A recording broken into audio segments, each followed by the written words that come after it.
오늘 성령 강림주의를 우리가 기념하면서 성령 충만 받은 사람들이라는 제목으로 함께 은혜를 나누기를 원합니다. 예수님께서 3년 공생의 사역을 하실 때는 예수님 만나기가 정말 하늘의 별 따기 같았을 겁니다. 성경이 여러 곳에 이런 비유를 보시면 알겠습니다만 어린아이들이 예수님 만나고 싶을 때 잘 만날 수가 없었죠. 또 예수님이 말씀을 전하실 때 그 앞에 가고 싶지만 갈 수 없어서 문으로 들어갈 수 없어서 지붕을 뚫고 내리는 이런 모습도 보았습니다. 한번 설교하실 때 오병이의 기적을 보면 2, 3만 명이 모여서 말씀을 듣기도 했죠. 참 만나기 어려운 분이고 시대에 뭔가 큰 변혁을 일으킬 메시아로 생각을 했습니다. 그런데 예수님이 십자가에서 딱 죽으시니까 하루아침에 그 여론이 싸늘하게 식었습니다. 예수님의 말씀 흔적도 없고 그 모임은 자취를 감췄습니다.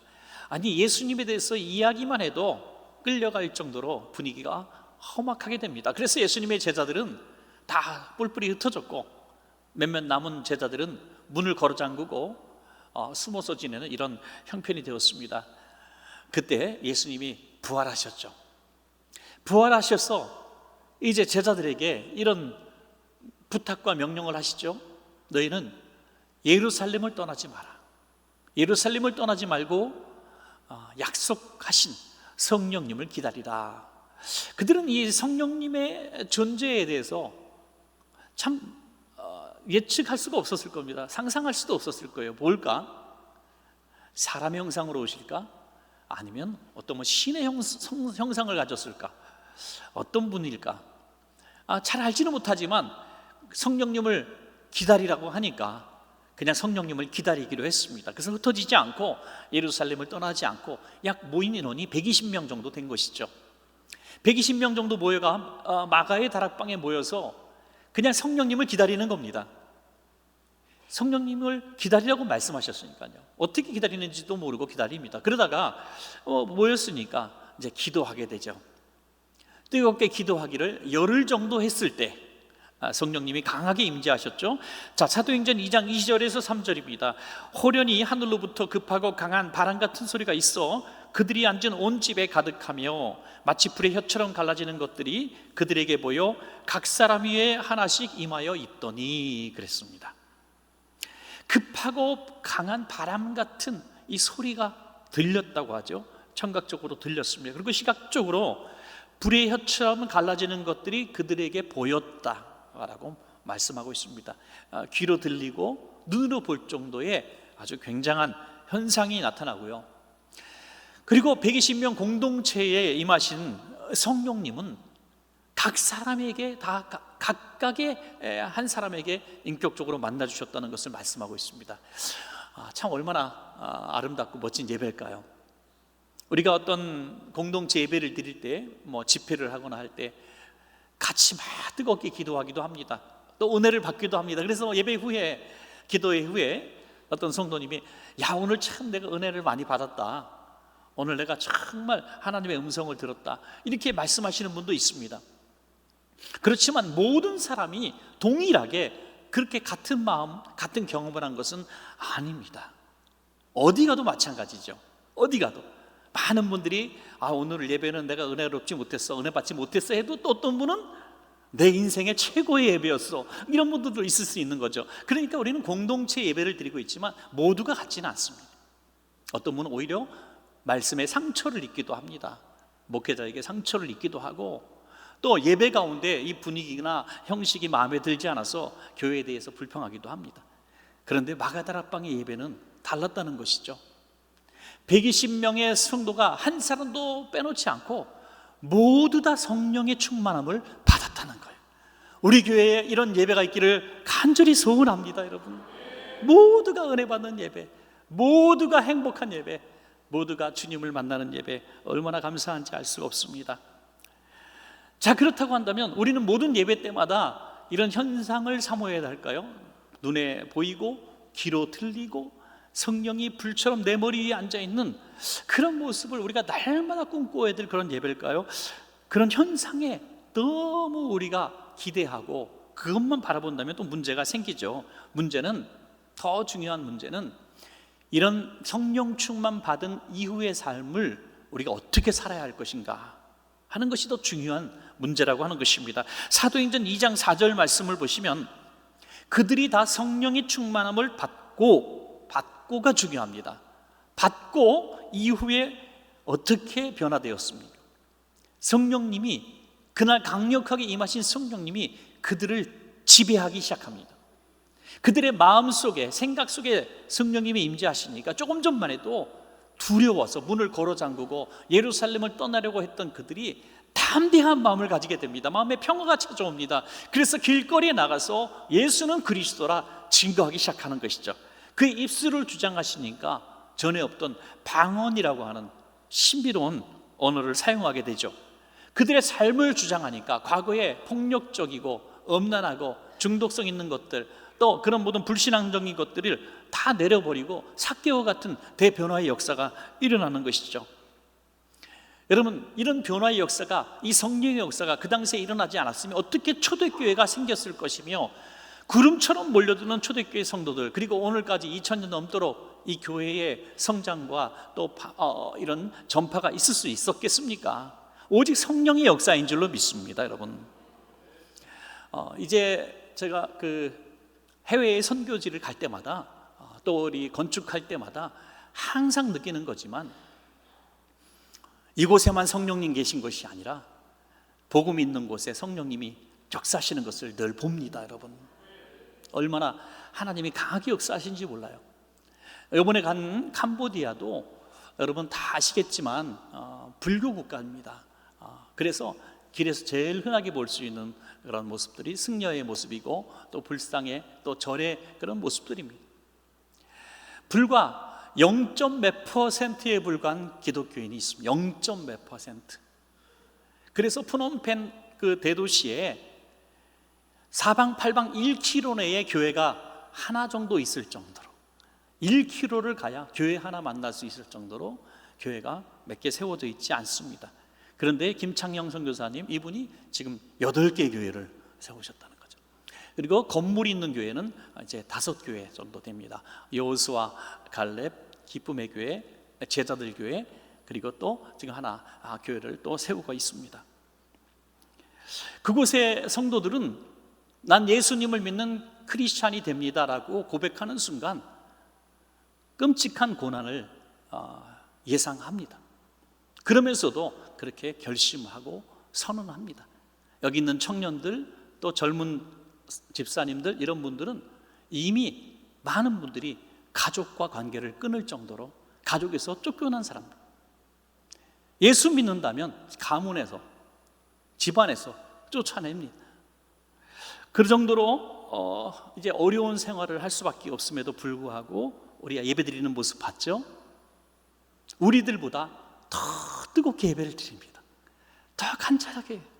울지 않는 성도가 없습니다. 예배의 모습 보면서 이번에도 제가 참 도전도 받고 은혜를 받은 것이 무엇이냐면, 예배 전에 30분 이상 우리와 같이 찬양을 하잖아요. 막 율동하면서 뜨겁게 찬양하는데 선교사님이 이제 우리나라 노래를 가르쳐가지고 거의 우리나라 노래를 번역해서 지금 부르고 있는 겁니다. 그래서 열심히 배워서 지금 부르는, 찬양팀과 함께 부르는데요, 30분 넘도록 끊임없이 하나님을 향해서 예배합니다. 그렇게 훈련을 받은 거예요. 모든 찬양은 하나님께 돌린다는 생각을 가지고 하나님을 향해서 계속 고개를 들고 찬양을 합니다. 그리고 30분 찬양 정도 끝난 다음에 찬양 인도자가 통성기도 시작하는 거예요. 통성기도를 인도하는데 조금 기도하다가 우리식 통성기도라고 생각했던 거죠. 어떤 제목을 내고 기도를 했으니까. 그래서 이제 끝날 때가 됐겠지 하는데 참 예감이 이상해요. 불안해. 너무 오래 하는 거야. 그래서 눈을 떴다 감았다, 그 생선가게에 보면 생선이 눈을 떴다 감았다 하잖아요. 그처럼 떴다 감았다 하면서 눈치를 살살 보는데 아무도 기도를 멈추려고 하지 않는 거예요. 그래서 아무리 짧게 잡아도 30분에서 40분을 한 번 기도를 하더라고요. 한 번. 일반 예배 때. 그리고 그들이 작정하고 이제 일주일에 한 번 철야 예배를 하는 데는 3시간 정도를 기도한다. 한 번도 끊지 않고. 정말 뜨겁게, 간절하게.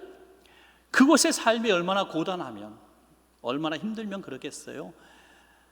여러분 아시는 대로 한 달 월급 대학을 졸업해도 40만 원 정도 받고 살아갑니다. 근데 커피는 5천 원이에요.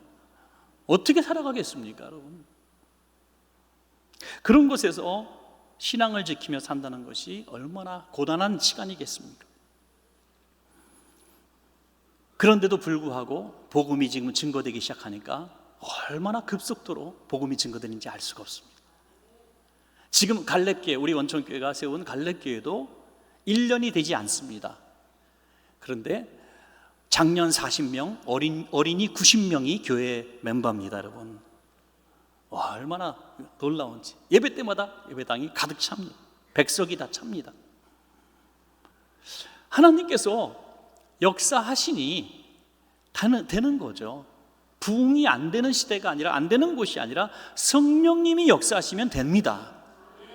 그래서 우리 원천교회 성도님들도 성령께 우리가 한번 우리 인생을 맡겨보면 어떨까 하는 생각을 하면서 성령의 충만함을 받은 사람들은 이런 것을 사모해야 된다는 마음으로 말씀을 전하며 같이 은혜를 나누길 원하는 것이죠. 첫 번째로, 성령께서 생각을 지배하시는 사람들이 되어야 될 줄로 믿습니다. 신앙생활이라고 하는 것은 결국 생각의 이제 전쟁인 것 같아요. 생각의 전쟁. 근데 일반의 삶도 그런 것 같아요. 생각의 변화를 우리가 꿈꿔야 된다는 것이죠. 더 좋은 사람을 만나면 더 좋은 사람의 생각을 가지게 됩니다. 여러분 주변의 사람들 보십시오. 생각이 비슷한 사람끼리 모여 있잖아요. 그래서 자기는 이렇게 생각해요. 내 주변의 사람들은 다 같아. 다 내 생각하고 똑같아. 이렇게 얘기하는데요. 자기가 그런 사람 속에 자기가 있는 거예요. 전혀 생각이 다른 사람들도 또 저쪽 무리에 있단 말이죠. 그러니까 내가 생각의 지배를 스스로 지금 받고 있는 겁니다. 거기서 벗어나지 못하면 안 됩니다. 신앙생활도 끊임없는 내 생각과 성령님의 생각의 전쟁을 치르고 있는 겁니다. 내 생각을 내려놓고 성령님의 생각을 따라 내 생각을 바꿔놓는 우리가 되어야 될 줄로 믿습니다. 여러분, 중요한 결과는 무엇인가? 내 생각대로 살았던 결과와 성령님의 생각으로 살았던 결과는 너무나 다른 것입니다. 여러분, 로마서 8장 6절에 보면 육신의 생각은 사망이요 영의 생각은 생명과 평안이니라. 하나님 없는 사람의 생각 뭡니까? 이 세상에 다 국한된 생각을 하고 살죠. 인생이 뭐 있어? 그냥 하고 싶은 대로 살다 죽는 거지 뭐. 하고 싶은 거 다 해. 즐기면서 살아. 그러면서 너가 최고야, 너가 주인공이야 하면서 얘기를 합니다. 쾌락과 중독성 있는 것들에 빠져도 그걸 그렇게 중요하게 여기지 않습니다. 추악한 삶을 살고 폭력적인 삶을 살아도 너 인생은 너 거니까 너 마음대로 살아라 라고 얘기합니다. 그 결과는 사망이죠. 오직 돈 하다가 명예 하다가 권세 하다가 그냥 공허하게 살아갈 수밖에 없는 것이, 사망과 같은 삶을 살 수 없는 것이 그냥 이 세상의 사람의 생각입니다. 그러나 성령님이 주시는 생각으로 내 인생을 살면 결과가 생명과 평안이라고 말씀하고 있지 않습니까? 할렐루야. 성경에 보면 그런 생각의 변화를 통해서 복받은 사람들이 많이 나오죠. 뭐 엄청나게 많은 사람이니까 말할 수는 없지만, 자, 베드로가 처음 예수님을 만났을 때 실패자로 만납니다. 밤새 그물질했지만 한 마리도 잡지 못했을 때 예수님이 자, 깊은 데 가서 그물을 내려 고기를 잡으라 라고 말씀하십니다. 잔뼈를 본 어부에게 아무것도 모르는 목수의 아들이, 아니 실제 목수의 일을 했던 이런 예수님이 물고기를 잡는 것을 훈수를 뜨니까 이게 뭐 들을 말이겠습니까? 그럼에도 불구하고 베드로는 이렇게 얘기합니다. 밤이 맞도록 내가 별의별 짓을 다 해봤지만 안 잡혔습니다. 제가 생각할 때 경험상 또 시간상 오늘은 안 됩니다. 그러나 내가 당신의 말씀에 의지하여, 할렐루야, 당신의 말씀에 의지하여 그물을 내리겠습니다 했을 때 만선이 된 줄로 믿습니다. 이것이 중요하다는 거죠. 지금까지 30년, 50년, 70년 살면서 그냥 거의 굳어버려요. 내 생각은 굳어버립니다. 진리가 아니어도 그냥 나는 진리예요. 그거를 부셔뜨리는 게 얼마나 어렵습니까, 여러분? 그것을 주님의 말씀에 망치가 되어서 내가 깨어지는 거예요. 부셔지는 겁니다. 그러면 평생 내 힘으로, 내 노력으로, 내 생각으로 살아왔던 결과보다 더 좋은 결과가 있을 수 있다는 겁니다, 여러분. 이 아람 장군 나아만도 그렇죠. 왕 다음에 2인자였습니다만, 군대 장관이었습니다마는 나병에 걸리잖아요. 아무런 희망을 가지지 못했을 때에 자기 집에 노예로 있었던 이제 이 이스라엘의 자녀, 이 어린 딸이 어린 종으로 왔던 잡힌 어린 딸이 얘기하죠. 아이고, 우리 주인님, 우리 고향에 계신 엘리사 선지자님 만나면 고칠 수도 있는데 우리 동네에서는 그런 일이 많은데 아유 참 안타까워요 라고 얘기했습니다. 어린아이가 얘기한 거예요. 이걸 듣고 그 아내가 이제 나아만 장군에게 얘기해서 나아만 장군이 왕에게 허락받고 선물을 어마어마하게 챙겨가지고 이제 엘리사를 만나러 간 거예요.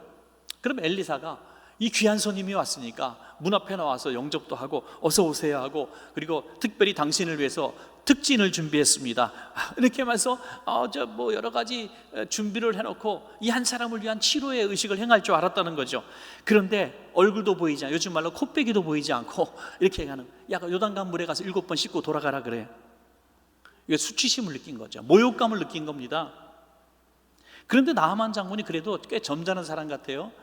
칼을 뽑지 않고 그냥 고국으로 돌아가는 겁니다. 그러나 그의 또 충성스러운 종들이 또 얘기합니다. 그건 못합니까? 한번 해보십시다. 겉면에서 들어갔다가 나음을 얻은 것이죠. 자, 나아만이 얼마나 분노했는지 한번 볼까요? 열왕기하 5장 11절에 나아만이 노하여 물러가며 이르되 내 생각에는 그가 내게로 와서 서서 그의 하나님 여호와의 이름을 부르고 그의 손을 그 부위에 흔들어 나병을 고칠까 하였도다 라고 했습니다. 나아만이 노했다, 분노했습니다. 분노한 이유는 7번 목욕해라가 아닙니다. 자기 생각과 달랐기 때문이죠. 내 생각에는 나를 영접하고 내 머리 위에 안수하거나 환부 위에 안수하거나 어떤 약품을 바르거나 이런 신뢰할 만한 치료의 의식을 행할 줄 알았다. 그런데 목욕하라니. 그래서 노했다는 거예요. 여러분, 이게 우리들에게도 있는 일입니다. 우리가 신앙생활 하면서 우리가 막 불쾌하고 화가 나고 심지어 하나님에 대해서 화가 날 때가 있어요. 섭섭할 때가 있어요. 하나님, 이건 좀 아니죠. 내가 이렇게 했는데 좀 잘해보려고 하는데, 전에 신앙생활 한 10년 했는데 너무 설렁설렁하신 분들 있잖아요, 그죠? 설렁설렁. 그래서 갑자기 에베소서 찾으면 구약에서 뒤적이다가 집사님 옆에 있는 집사님 부끄러워서 또 못 보기도 하고 그럴 수 있어요. 10년을 다녀도 그냥 설렁설렁 다닐 수 있어요. 그러다가 아무래도 안 되겠어요. 그래서 내가 오늘부터 신앙생활 똑바로 해야 되겠다 하고 그날 결심하고 식구들하고 주일날도 단정하게 와서 성경책 다 끼고 딱 왔는데 그날 교통사고를 당했어. 그럼 하나님, 이건 아니죠. 설렁설렁 신앙생활 할 때는 한 번도 교통사고 안 나다가 내가 믿음 생활 한번 해보려고 그러니까 교통사고 나고 집안에 되는 일도 없고, 이게 이제 내 생각이 그렇게 됐다는 거죠. 내 생각에는 이런 일들이 이렇게 일어나야 하나님 살아계신 거예요. 그런데 그 생각이 전혀 하나님의 방법과 충돌을 할 때 노하게 되는 것이죠. 화가 나는 것입니다. 신앙생활의 길에서 이탈하게 되는 것입니다.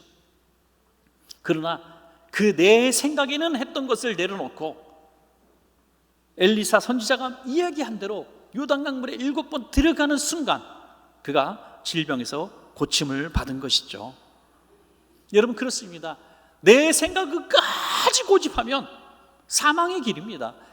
그러나 하나님의 생각이라고 믿어지는 그 순간이라면 한번 내 생각을 다 내려놓고 내 경험을 내려놓고 한번 말씀대로 한번 살아보는 겁니다. 그럴 때 그 생각이 바뀔 때 기적이 시작되는 줄로 믿습니다, 여러분. 두 번째로, 성령께서 내 입술을 지배하시는 사람들이 되어야 됩니다. 사도행전 2장 4절에 우리 한번 같이 읽어볼까요? 시작. 그들이 다 성령의 충만함을 받고 성령이 말하게 하심을 따라 다른 언어들로 말하기를 시작하니라. 아멘. 성령께서 내 생각을 지배하시고 그 다음에 내 말을 지배하시는 겁니다. 입술의 변화가 일어나는 것이죠.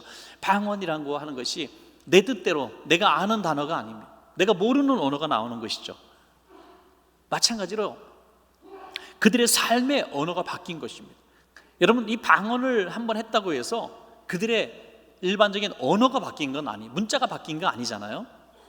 방언 받은 사람이 그날 저녁에 빵 가게 가서 방언으로 빵을 주세요 이렇게 얘기하지는 않았을 거예요. 성령 충만 받은 아내가 교회 오늘 나오지 않았던 남편하고 대화가 안 통하고 갑자기 이 사람은 방언하고 이 사람은 한국말하고 그런 건 아니잖아요. 그때 은혜 받은 그 순간에 성령이 말하기에 하심을 따라서 할 때만 방언이 나왔던 것이죠. 이것을 통해서 그들은 내 입술이, 내 말이 내가 하는 것처럼 생각했지만 내가 원치 않은 말이 나갈 수도 있고 내가 원하지 않는 말도 나갈 수가 있다는 것을 깨닫고 깜짝 놀랐을 거예요. 우리 성도님들의 간증을 저는 들을 때 그런 얘기도 종종 듣습니다. 목사님, 제가 오늘 중요한 어떤 만남을 갔는데 내가 이렇게 얘기해서 이렇게 이제 성사를 시키려고 다 준비를 해갔는데 말하려고 그러면 자꾸 목이 콱 막히는 거예요. 그 말하려고 그러면 또 목이 콱 막혀요. 그래서 깨달았다는 성령님이 이 얘기를 하지 말라고 하시는구나. 그리고 그 말을 하지 않았을 때 좋은 결과가 일어난 것을 고백하면서 내가 그때 그 말을 했더라면 큰일 날 뻔했다. 아마 계약이 되지 않을 수도 있었다. 이런 얘기를 하는 거예요. 여러분, 그렇습니다. 성령께서 내 입술을 확 붙들어서 말하지 않게 하시면 침묵하시기 바랍니다. 그리고 성령님이 이 말을 해라 라고 말씀하시면 상황이 어려워도 그 말을 순종하시기 바랍니다. 그럴 때에 그 결과가 생명과 평안이 된다고 하는 것이죠. 소나 말 힘이 센 것 같아도 콧뚜리 하나 가지고 왔다 갔다 합니다. 배가 큰 것 같아도 키 때문에 방향을 틉니다. 마찬가지로 우리 인생의 배를 틀 수 있는 것은 우리 혀입니다. 말을 하면 그 말대로 우리 인생이 가는 거예요. 죽겠다, 힘들다, 못 산다, 너는 왜 그래, 막 이런 얘기들, 너무 부정적인 얘기들, 비판하는 얘기들, 이것 때문에 너무 습관화되신 분들이 계시죠. 오늘 이따 기도하실 때 요 입술에다가 손을, 그때는 입술이 아니라 주둥아리라 그러더라고요. 하여튼 여기 입술에 손을 딱 대시고 주여, 이 입술을, 이 말을, 이 혀를 고쳐주십시오. 나는 의지가 약해서 안 됩니다. 좋은 얘기를 하려고 그래도 자꾸 부정적인 얘기, 싸우는 얘기 나오고. 저는 어떤 성도님이 한 그 얘기 듣고 깜짝 놀랐어요. 어떤 여자 성도님이신데 어느 날 갑자기 자녀들이 그런 얘기를 하더래요. 엄마 요즘 무슨 일이 있어? 왜? 그랬더니 엄마 말이 부드러워졌어. 그러니까 부드러워. 야, 엄마가 언제 안 부드러웠냐? 나 부드러운 여자야. 막 그래. 아니라는 거예요. 전에는 예 그랬대요. 학시 아저씨처럼 했단 말이에요. 성질 부리는 얘기, 막 화내는 얘기, 말만 하면 짜증내는 얘기, 화가 차 있었던 엄마의 모습을 봤는데 아니라는 거예요. 가만히 생각하니까 내가 은혜 받아서 그런 거예요. 지금 성령님이 내 입술을 지금 고쳐주신 거예요. 깨달았어요. 그때 말이라고 하는 것은 여기서 나오는 게 아니라 여기서 나오는 거구나. 말은 입에서 나오는 게 아니라 요 가슴에서 나오는, 마음에서 나오는 거예요. 그러니까 이 마음의 샘을 고치지 않으면 말 아무리 훈련해도 안 돼요. 그러니까 여러분들 그런 거 있잖아요. 겉으로는 지식을 가졌어요. 석박사도 하고 교수님도 하고 세상의 지성인입니다. 그러니까 말을 굉장히 점잖은 말을 하고 점잖은 사람들과의 시간을 수십 년 가졌어요. 그런데 전신 마취하고 수술을 받는데 개 상욕을 하더래요. 개자 들어가서 죄송합니다. 10대 때 썼던 그 원색적인 욕지거리들이 나오더라고요. 여러분, 이 교양으로, 훈련으로는 한계가 있습니다. 이 안에 쓴뿌리가 뽑혀야 되는 거예요. 치료받아요. 오래전에부터 억울하고 분하고 여기 아픈 마음들 이거 고쳐야 됩니다. 목회자들도요, 세미나 같은 데 가면, 외국 같은 데 가면 방에 둘이씩 쓰잖아요. 잠꼬대를 욕을 하는 분이 있어요, 가끔. 예. 근데 거기 아무개 집사 장로 막 나오는 거예요, 이름이. 얼마나 힘들면, 얼마나 아팠으면 그런 욕이 나올까요? 그거 어떻게 고치겠어요? 성령께서 주님의 마음을 주지 않으면 고칠 수 없어요. 그래서 우리 입술을 지배하시도록 우리 마음을 내어 드리시기 바랍니다. 하나님이 모세를 부르셔서 사명을 맡기실 때 모세가 저는 못합니다 했던 중요한 이유 중에 하나가 이 말입니다. 나는 비즈니스를 하려고 하는데 이제 애굽의 노예들을 끌어내야 하는데 이거를 잘 협상하고 타협을 해야 되는데 내가 말을 잘할 수 없어서 힘듭니다. 여러분, 이게요, 협상이나 타협이나 될 거리가 아니잖아요. 뭘 주고받고 할 게 뭐 있습니까? 그냥 막 가서 노예들을 내놓으라고 하는데 이게 뭐가 타협이 되고 협상이 되겠습니까? 죽지 않으면 다행이죠. 그런데 말 못해서 못한다고 지금 얘기하고 있습니다. 그때 친절하신 하나님께서 출애굽기 4장 12절에 이렇게 말씀하십니다. 이제 가라. 내가 내 입과 함께 있어서 할 말을 가르치리라. 내 입과 함께 있겠다는 거예요. 그래서 네 말이 나올 수 있도록 내가 할 말을 순간순간 가르쳐 줄게. 순간순간. 저도 참 그렇게 됐으면 좋겠어요. 그럼 설교 준비도 안 하고 얼마나 편할까요? 하나님 순간순간 할 말을 말씀해 주십시오. 그럼 설교 준비 안 하고 딱 백지 들고 나와갖고 재밌을 것 같은데, 그거는 저한테는 주신 은사는 아닌 것 같고, 순간순간 해야 될 말과 하지 말아야 될 말, 그리고 말의 권위를 주겠다는 거예요. 여러분, 출애굽 백성들에게 주님 무서운 말씀을 하셨잖아요. 내 귀에 들린 대로 행하리라. 그래서 여러분, 성령께서 내 입술을 주장하시는 것은 그냥 교양이나 내가 성품이나 다른 사람들이 볼 때 저분 말이 좀 바뀌었어, 이 수준이 아닌 것입니다.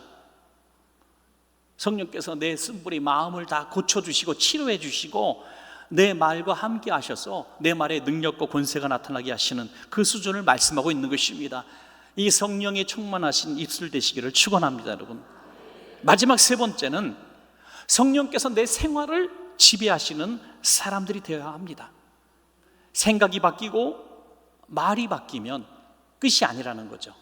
생각이 바뀌고 말이 바뀌는 것 다음에 하나님이 요구하시는 것은 삶의 변화입니다. 여기까지 나가지 못했기 때문에 세상 사람들이 이렇게 얘기하는 거죠. 예수 믿는 사람들은 말은 잘해.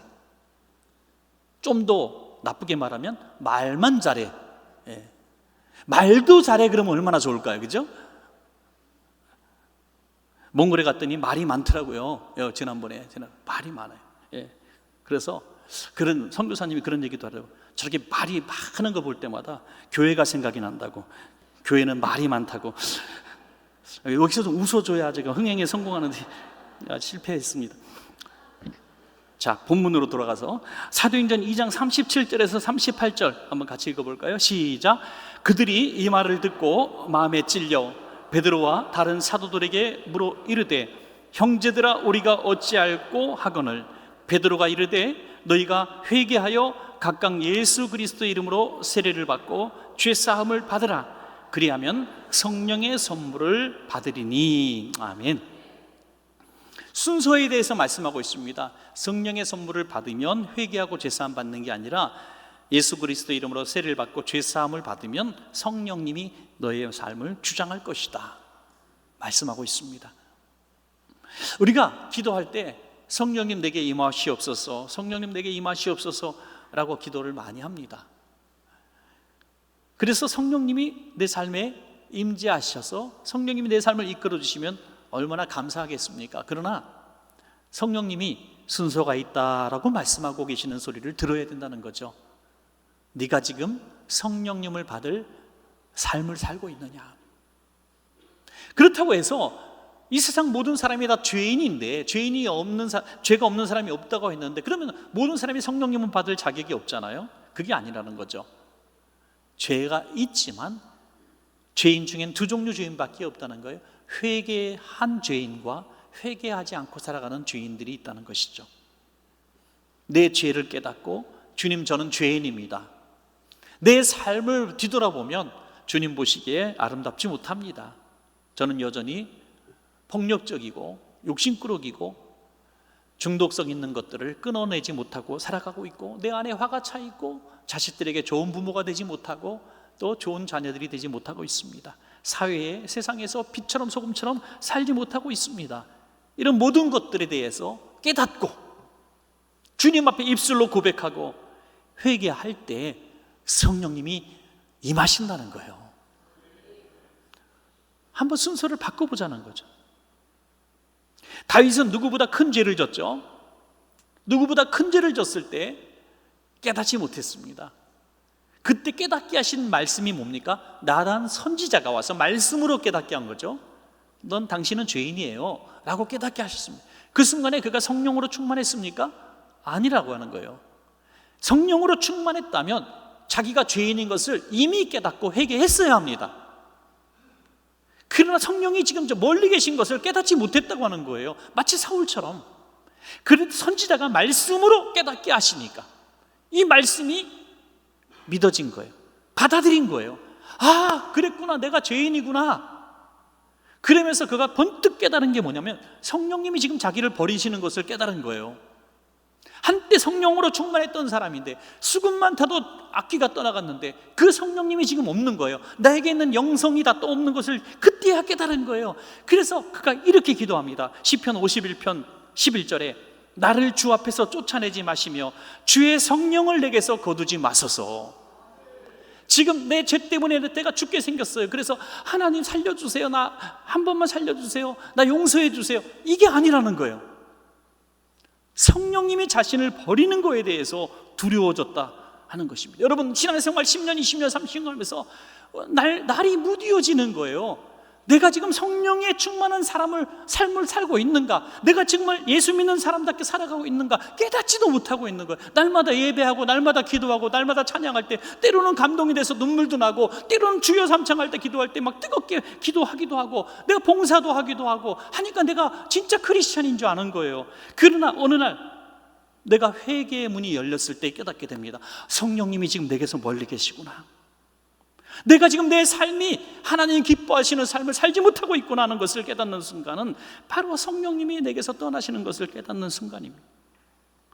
그래서 늘 우리는 성령님과 함께하는 삶을 살아야 될 줄로 믿습니다. 여러분, 브라이언 웰치라고 하는 사람은 록밴드 코언의 기타리스트입니다. 세계적인 그룹입니다.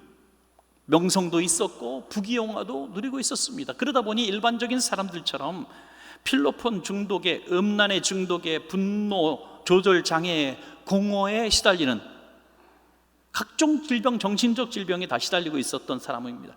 죄악의 한복판에서 살아가고 있었습니다.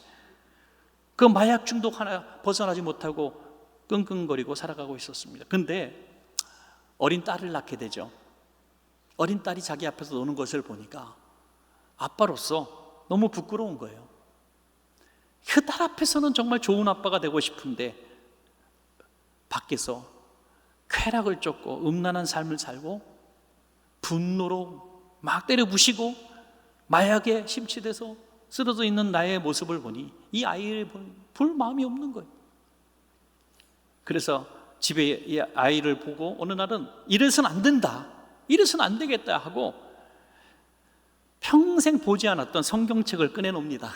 그리고 성경을 탁 폈는데 그 한 구절에 무너지기 시작합니다. 그 한 구절은 마태복음 11장 28절입니다. 수고하고 무거운 짐진 자들아 다 내게로 오라. 내가 너희를 쉬게 하리라. 아멘. 지금 브라이언에게 필요했던 것은 누가 꾸짖는 소리가 아니었습니다. 피 묻은 손으로, 따뜻한 손으로 안아주는 주님이셨습니다. 그 순간 그는 이렇게 고백했습니다.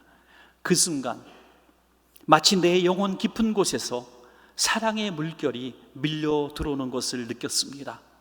나는 더 이상 혼자가 아니었고 예수님이 진짜로 살아계시다는 것을 알았기 때문입니다.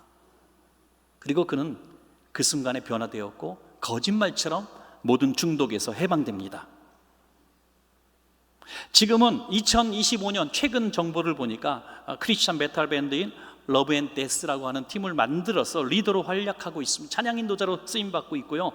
또 정신 건강 회복과 중독 치유를 위한 사역 단체를 만들어서 자기와 같은 끔찍한 고통 속에 헤매고 있는 자들을 상담해주고 돕는 일을 하고 있습니다. 할렐루야. 성령께서 강하게 임재하셔서 정말 함께 하시는 사람은 이런 삶에 놀라운 변화가 수반되는 것입니다. 여러분, 이런 성령님이 여러분들의 삶을 변화시키고 인도하시기를 축원합니다. 여러분, 말씀을 맺겠습니다. 오늘 성령 충만은 이런 것입니다 라고 말씀을 드립니다. 열광하고 부르짖고 그런 뜨거운 감정적인 것이 아니라 마치 입체 영화 보던 안경을 벗어버리면 아무것도 남지 않는 그런 허무한 것이 아니라 실제로 내 생각을 고쳐주시고 내 말을 고쳐주시고 내 삶을 고쳐주시는 것이 성령님이십니다. 이 성령님의 은혜를 마음껏 누리시고 또 행복하시는 여러분 되시기를 축원합니다.